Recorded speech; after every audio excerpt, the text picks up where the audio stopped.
Magandang gabi sa lahat. Kumusta po kayo?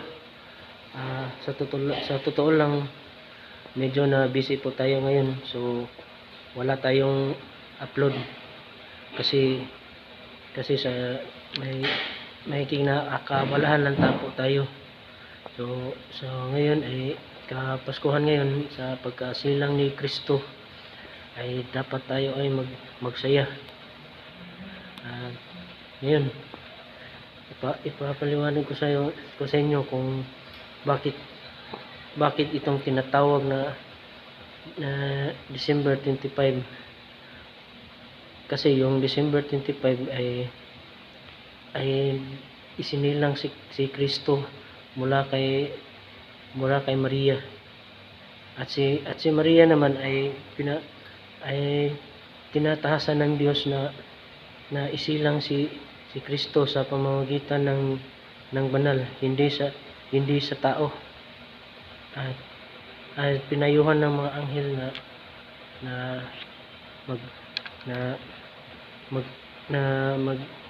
magbuntis ka na isilang mo yung Emmanuel. Ang ibig sabihin ng Emmanuel ay si Kristo. So ngayon ay pinapasalamatan natin lahat na tayo ay nasilang sa mundong ito. So ngayon ay wala tayong ibang masabi ngayon. So parang nabubulok lang tayo.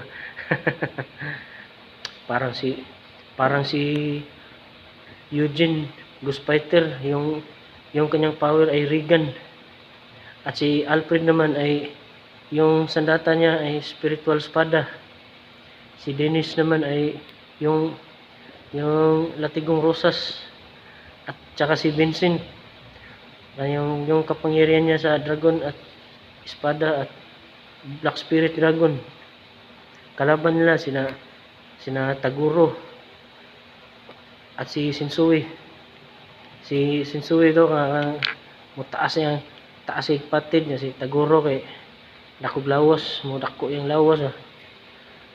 So mo raman to atong kuan ron, atong mastorya karon sa atong vlog. So ngayon kay kinakailangan natin ngayon na mag-asikaso ngayon kasi kanina lang may lakad po tayo, kaya po na busy po tayo. So ngayon pinapasalamatan po ko pa rin kayong lahat na mag-like at mag-subscribe po sa ating channel. So ngayon ay ano kaya dapat natin gawin ngayon? So ngayon kay kinakailangan na mag-live. So wala tayong masabi. So ngayon